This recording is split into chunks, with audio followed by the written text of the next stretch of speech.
Second portion में हम पढ़ेंगे कूलम्स लॉ के बारे में। ओके, कूलम्स लॉ ऑलरेडी आप लोग एफएससी में पढ़ चुके हैं, तो बिल्कुल ये वही ही है, इसमें कोई चेंज नहीं है। सही। तो कूलम लॉ आप लोगों ने जो पढ़ा था वो उसकी स्टेटमेंट क्या थी कि the force of attraction or the force of repulsion between any two charges will be directly proportional to the product of their charge values, Coulombic values, and inversely proportional to the distance of the square of the distance between them. So, for example, this is Q1 and this is Q2, और इन दोनों के जो बीच distance है वो है R। तो इन दोनों के बीच फोर्स ऑफ रिपल्जन होगी, क्योंकि ये भी पॉजिटिव है ये भी पॉजिटिव है।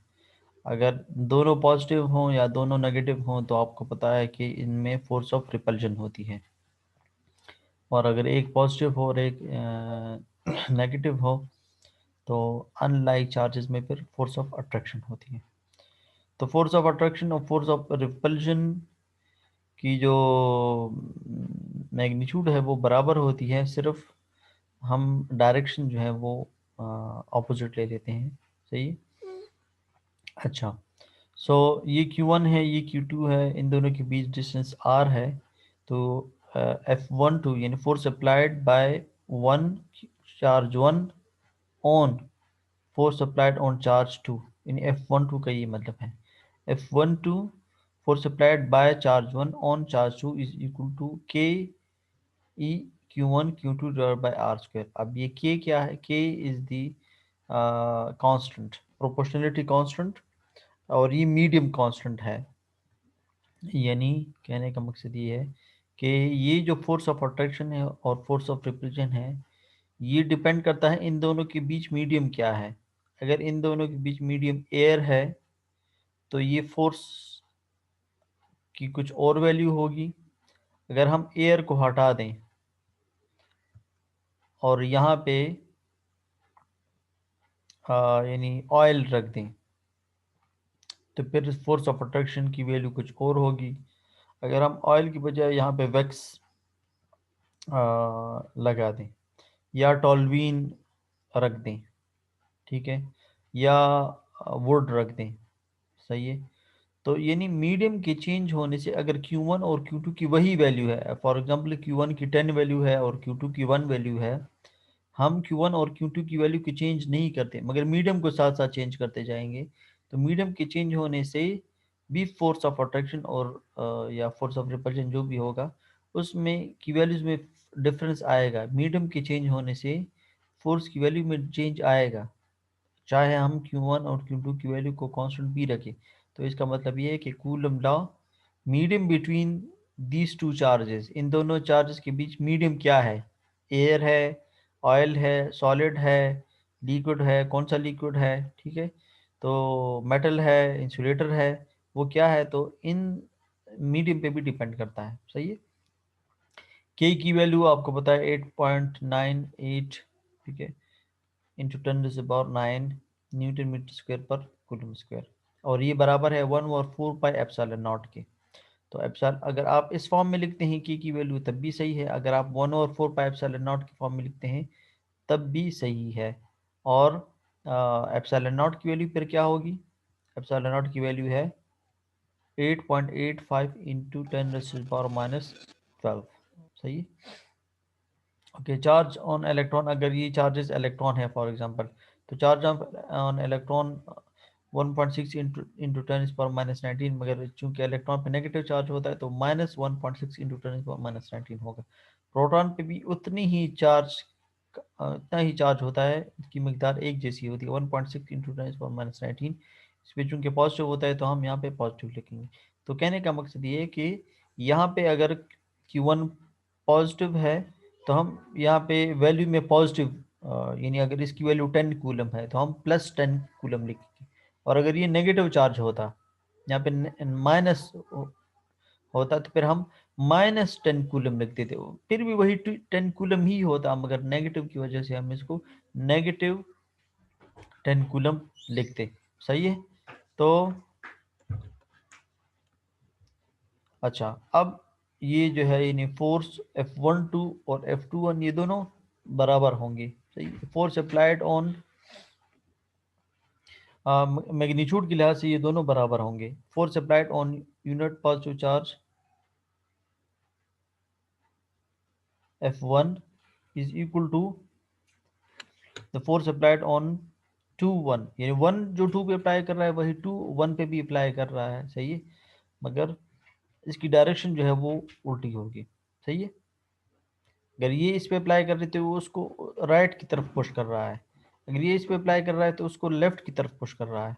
तो एक राइट की तरफ पुश कर रहा है, दूसरा लेफ्ट की तरफ पुश कर रहा है, तो यहाँ पे नेगेटिव साइन आएगा। सही है।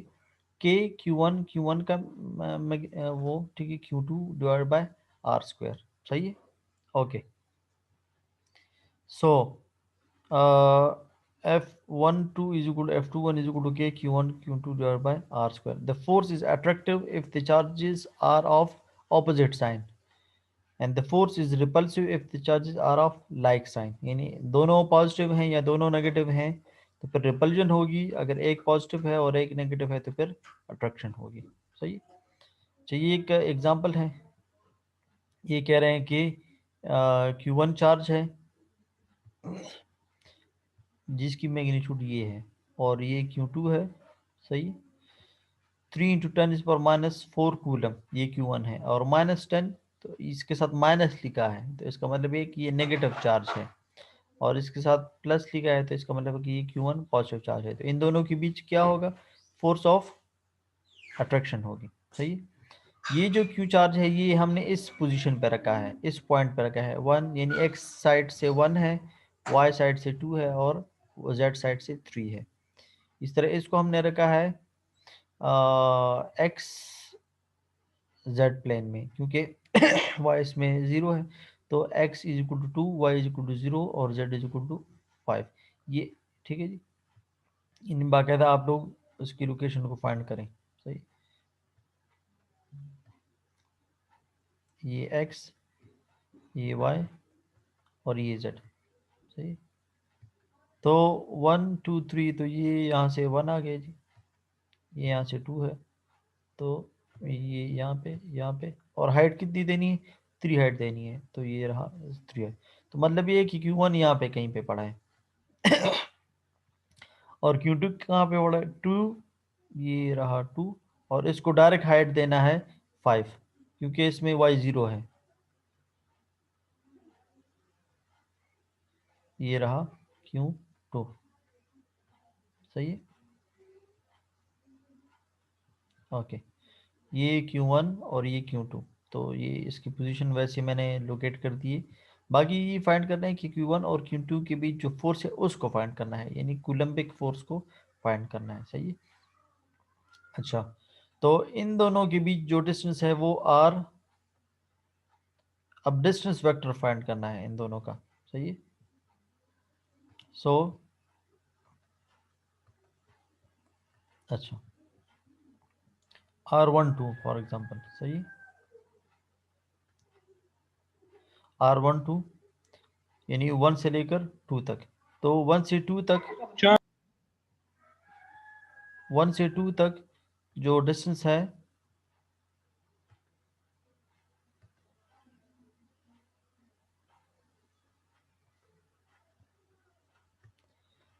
R, यानी final point minus initial point, मैंने आपको बताया था 1 से 2 तक डिस्टेंस है। सही है, ये है 1 से 2 तक है। तो हम पिछले पढ़ चुके हैं कि फिर फाइनल पॉइंट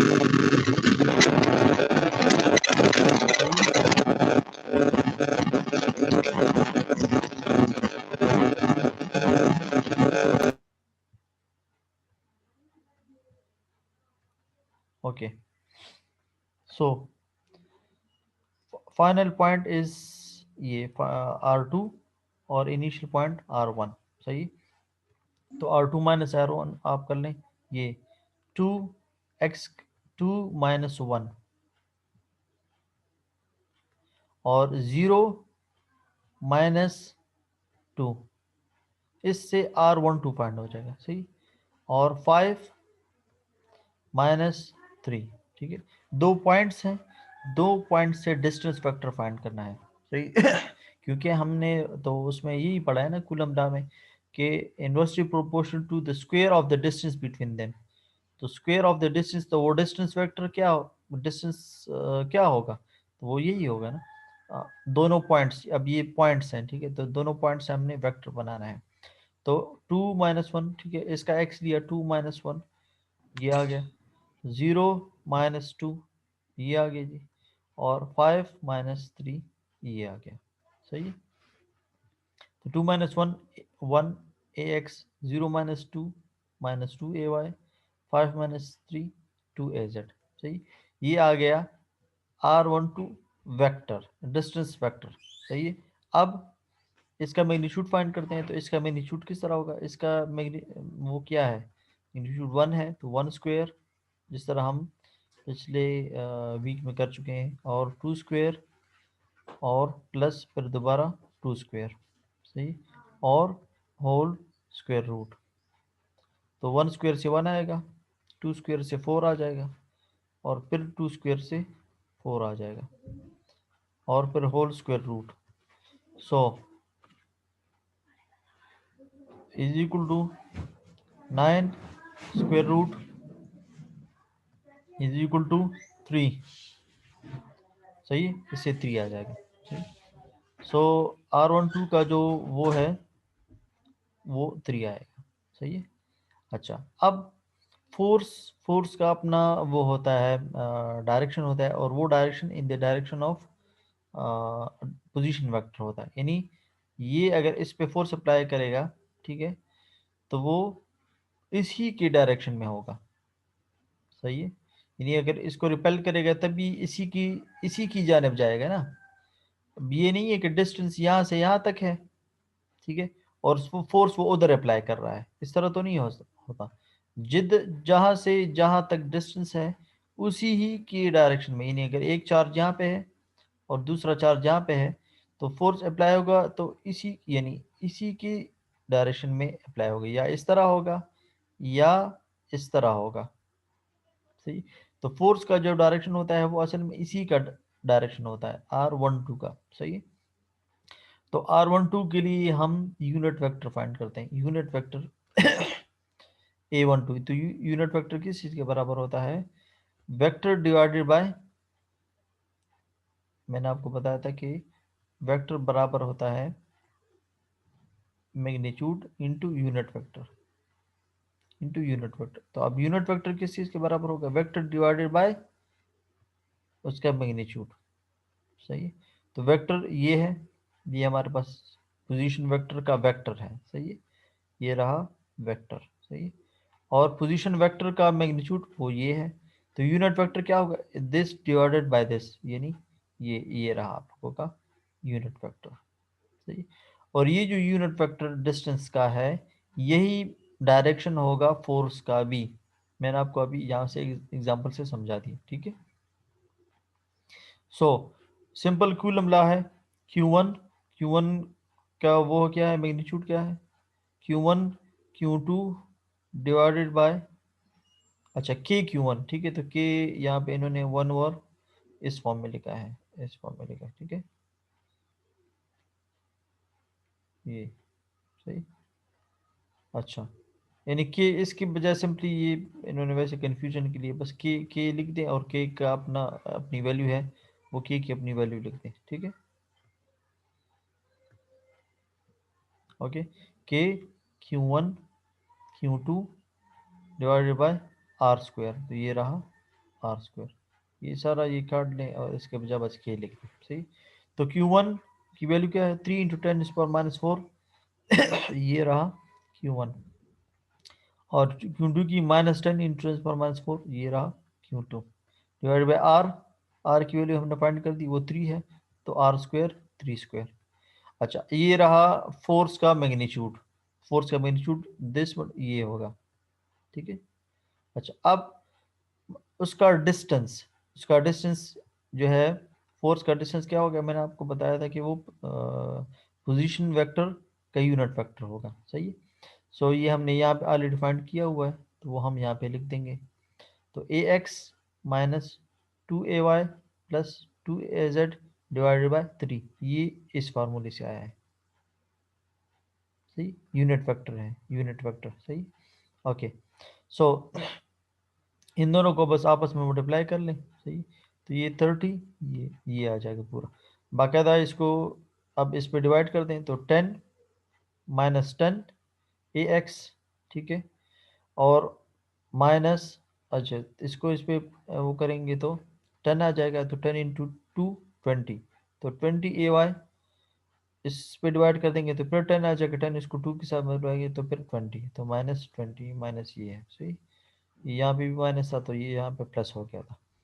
तो फोर्स, ठीक है, ये इसका पूरा जो है वो वेक्टर आ गया। इसमें मैग्नीट्यूड भी है और इसमें डायरेक्शन भी है। अगर कोई आपसे कहे कि इसका मैग्नीट्यूड फाइंड करें तो बस आसान है, 10 square plus 20 square plus 20 square whole square root ये। मगर ये जो है, और इसका डायरेक्शन अलोंग एक्स ये है, अलोंग वाई ये है, और अलोंग जेड ये है। सही है। ओके। सर जी ये फार्मूले में F is equal to Q1 Q2 divide by R square है, तो उसके साथ सर ये किस तरह आता है सर, जो ए एक्स माइनस 2ay? आपकी आवाज बहुत ही स्लो है। Q1 Q2 डिवाइड बाय क्या? सर ये फार्मूला है F is equal to Q1 Q2 divide by R square है, तो सर इसके के आगे जो वैल्यूज। के Q1 Q2 divide by R square है, ये रहा, यस ये सर। फार्मूला है। K yes sir. Q1 Q2 divide by R square और के की वैल्यू कितनी यस है? 8.98 इंटू 10⁹ ठीक है, ये यस है। तो अब आपका क्वेश्चन क्या है? सर, इस अगली वैल्यू कैसे आ गई है इसके साथ, जो इसके किस साथ चीज की मल्टीप्लाई वैल्यू? में आई है? सर ये आगे जो वैल्यू है ना, 3 मल्टीप्लाई 10⁻⁻⁴, इससे आगे जो a x minus 2ay plus 2az divide by ये 3। ये देखें, एक मिनट। इस फोर्स का जो है डायरेक्शन भी होगा। सही है ना? हर फोर्स का डायरेक्शन यस होता है कि नहीं होता? तो उसका आप यस डायरेक्शन फाइंड करने के लिए आपने ये डिस्टेंस वेक्टर का सहारा लिया। डिस्टेंस वेक्टर के का यूनिट वेक्टर हमने फाइंड किया, और वही वही जो है डायरेक्शन फोर्स का भी होगा। देखिए मैं यहाँ पे फिगर से आपको समझाता हूँ। ये, एक मिनट। अच्छा, देखिए ये फोर्स है, ठीक है, ये इस पे अप्लाई हो रहा है। तो इसका अपना देखिए, ये अब डायरेक्शन है इसका कि नहीं है? ये जो डायरेक्शन है वो in the direction of R है, यानी आर यहां से लेकर यहां तक है। तो आर का जो यूनिट वेक्टर होगा, आर का, ठीक है, आर का जो यूनिट वेक्टर होगा वही फोर्स का डायरेक्शन होगा। सही। तो यस फोर्स के डायरेक्शन को फाइंड करने के लिए हमने ये किया है, हमने ये किया है, यस ये। सर। सही है। एक मिनट, ये देखें, ये आर का वेक्टर आ गया जो दो पॉइंट से हमने फाइंड किया। ये पॉइंट है एम पॉइंट और एन पॉइंट, इन दोनों पॉइंट्स को सब्ट्रैक्ट किया, इससे आ गया आपका वेक्टर, आर वेक्टर आ गया। अब इससे यूनिट वेक्टर फाइंड करना है, क्योंकि डायरेक्शन यूनिट वेक्टर से हम रिप्रेजेंट करते हैं हमेशा। यूनिट वेक्टर का फायदा क्या है? डायरेक्शन को लोकेट करने के लिए, डायरेक्शन की सीमत बताने के लिए। सही है? तो यूनिट वेक्टर क्या होगा? ये तो यूनिट वेक्टर नहीं है, ये तो डिस्टेंस वेक्टर है। तो अब इसका यूनिट वेक्टर किस तरह फाइंड होगा? पिछले उस लेक्चर में हम पढ़ चुके हैं। अगर ये r12 है, r12 vector is equal to r का मैग्नीट्यूड और उसका यूनिट वेक्टर, ये। तो अब ये यूनिट वेक्टर हमें चाहिए, तो ये किस तरह फाइंड होगा? r मैग्नीट्यूड को यहाँ पे भी डिवाइड करें, r मैग्नीट्यूड को यहाँ पे भी डिवाइड करें, आपके पास आ जाएगा यूनिट वेक्टर। सही है? ये यूनिट वेक्टर आ गई। ये किस, ये फोर्स की, फोर्स, ये फोर्स का डायरेक्शन ही होगा, ये फोर्स का डायरेक्शन होगा। सही है? अच्छा, अब आर वेक्टर क्या है? आर वेक्टर ये यहाँ से फाइंड हो गया, ये आर वेक्टर है, और आर वेक्टर का मैग्नीट्यूड इन दोनों को डिवाइड करें, आर वेक्टर का मैग्नीट्यूड ये है 3, ये मैं अभी इससे पहले फाइंड कर चुका हूँ। इसको इस पे डिवाइड करें, ये आ गया यूनिट वेक्टर, ठीक है जी। अब ये यूनिट वेक्टर मैं फोर्स के साथ लिखूंगा, क्योंकि ये फोर्स का डायरेक्शन यही होगा। ये फोर्स है, ये फोर्स का मैग्नीट्यूड है K Q one Q two divide by R square, और ये है फोर्स का डायरेक्शन, सही, फोर्स का direction in the form of unit vector, unit vector के फॉर्म में होगा, सही। तो ये असल में ये चीज है, clear? Yes sir. Okay.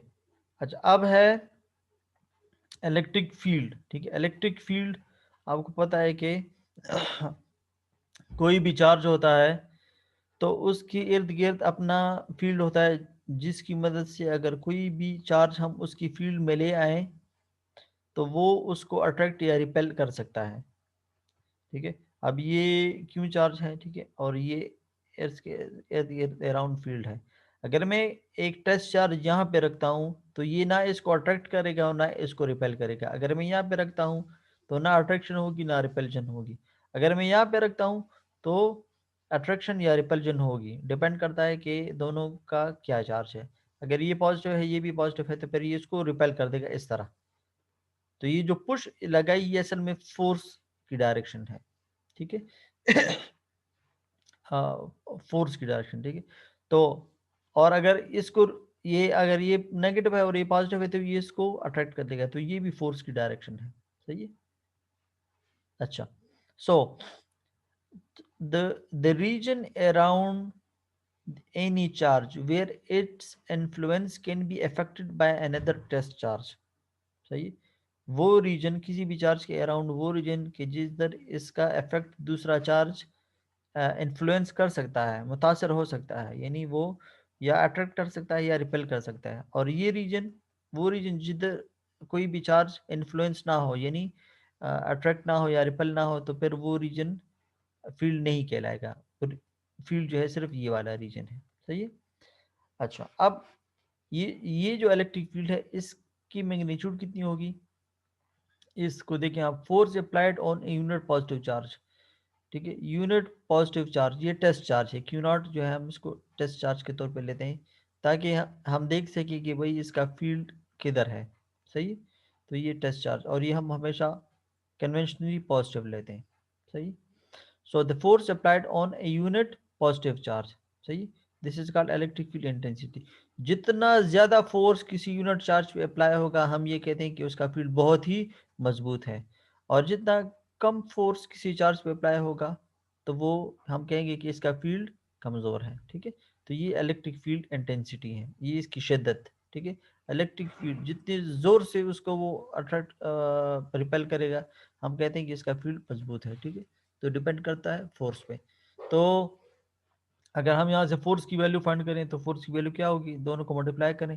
Force is equal to Q K, sorry Q into E, सही, ये दोनों मल्टीप्लाई होगी, क्यू इंटू ई, सही। तो फोर्स और इन दोनों की एक ही डायरेक्शन होगी, सही। इलेक्ट्रिक फील्ड इंटेंसिटी और फोर्स की एक ही डायरेक्शन होगी, देखें डायरेक्टली प्रोपोर्शनल है इस वजह से। अच्छा, अब E is equal to F divided by Q. Okay, so K Q one Q two, K Q naught अब जो है इन्हें हम क्यू वन क्यू टू नहीं लिखते, क्यू और क्यू नॉट। क्यू क्या है, इसको हम सोर्स चार्ज के तौर पे लेते हैं, और क्यू नॉट इसको हम टेस्ट चार्ज के तौर पे लेते हैं। सोर्स चार्ज क्या है, यहाँ ये जो बीच में पड़ा होता है ना, यहाँ पे जिसका फील्ड होता है वो होता है सोर्स चार्ज, ठीक है। और जो टेस्ट चार्ज है वो बहुत ही छोटा होता है, ठीक है ना, तो वो हम इसको क्यू नॉट के उस पर लिखते हैं, सही। ओके, सो ये सोर्स चार्ज और ये टेस्ट चार्ज, ठीक है, ये हम टेस्ट करते हैं, जगह जगह पे हम रखते हैं, हम देखते हैं कि भाई इसका फील्ड किस पॉइंट पे है, सही, इसका रेंज क्या है। तो Q naught divide by R square, ये कूलम ला, कूलम ला ये कहता है, सही है। और ई अब electric field intensity in term of Coulomb law F divided by Q है, force applied on a unit test charge. तो फोर्स की वैल्यू ये है, ये वैल्यू आप इधर पुट कर दें। तो जब आप इधर पुट करेंगे तो इसके साथ Q1 ऊपर है और E के फार्मूले में Q नीचे भी है, तो Q0 और Q0 कैंसिल हो जाएंगे। सही, तो क्या रह जाएगा, K Q divided by R square. वो Q0 ऊपर जो था कूलम का, वो इस यहाँ पे भी था E के फार्मूले में, तो वो आपस में कैंसिल हो गए। तो K Q divided by R square. सही, तो ये आ गया E का फार्मूला।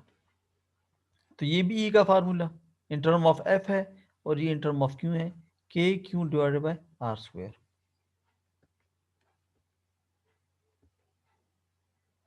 ओके। अच्छा, ये अब एग्जांपल है सुपरपोजिशन थी प्रिंसिपल। सुपरपोजिशन प्रिंसिपल ये कहते हैं कि आप ने ऐड करना है, जिस तरह आप सर्किट में करते थे, ठीक है ना। एक सोर्स का भी आप करंट फाइंड कर देते थे, दूसरे सोर्स से भी करंट फाइंड कर देते थे, फिर इन दोनों को या ऐड करते थे या सब्ट्रैक्ट करते थे, डिपेंड करता था करंट की डायरेक्शन पे। इसी तरह यहाँ पे भी दो सोर्स चार्जेस हैं, एक सोर्स चार्ज ये है और एक सोर्स चार्ज ये है, जबकि टेस्ट चार्ज दोनों के लिए यही है। अच्छा, अब ये सोर्स टेस्ट चार्ज तो आपको पता है हमेशा हम पॉजिटिव लेते हैं, ये सोर्स चार्ज पॉजिटिव है और ये वाला सोर्स चार्ज नेगेटिव है। ये सोर्स चार्ज इस टेस्ट चार्ज को रिपेल करने की कोशिश करेगा। तो ये चूंकि वन Q1 है, तो इसलिए इसका जो ई होगा वो E1 कहलाएगा। और इसकी डायरेक्शन, चूंकि ये इसको रिपेल कर रहा है, तो बाहर की तरफ पुश करेगा, तो इसकी डायरेक्शन ये होगी।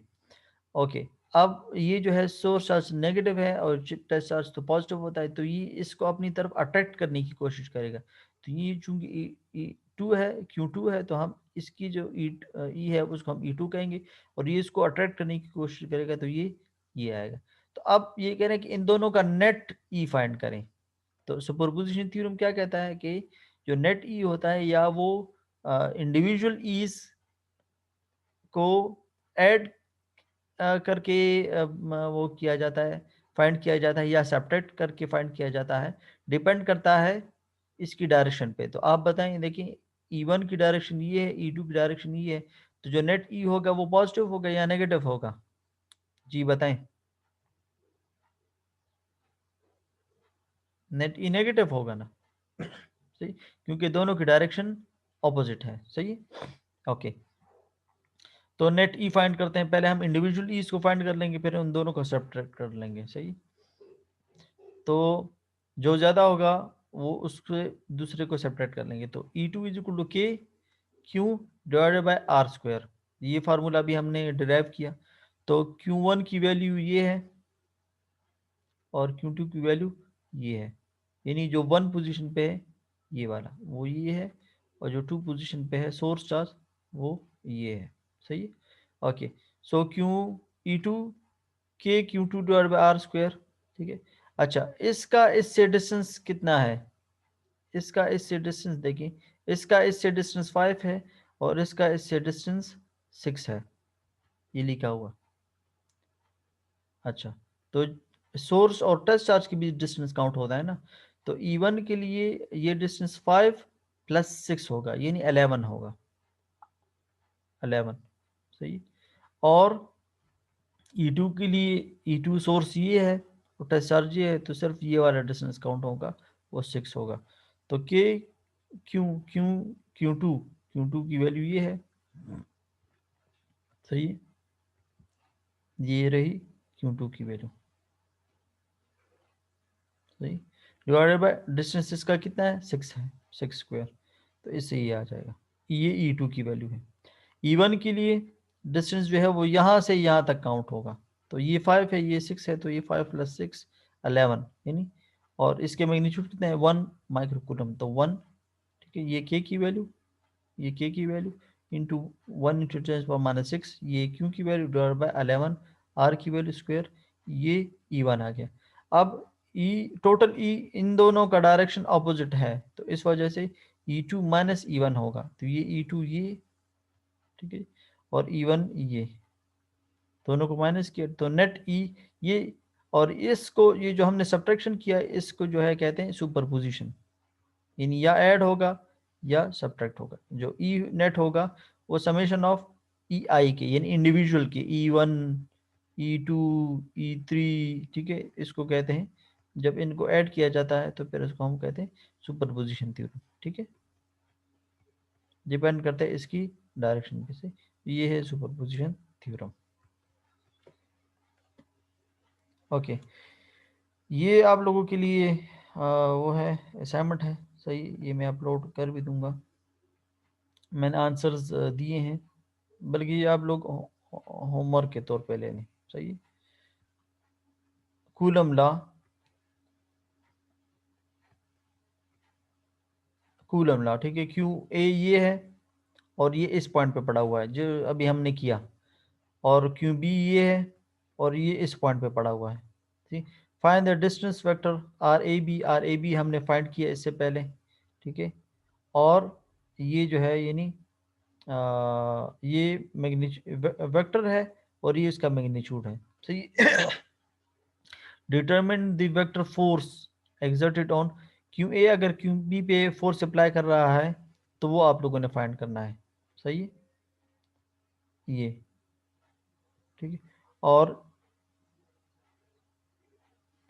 तो ये जो है यानी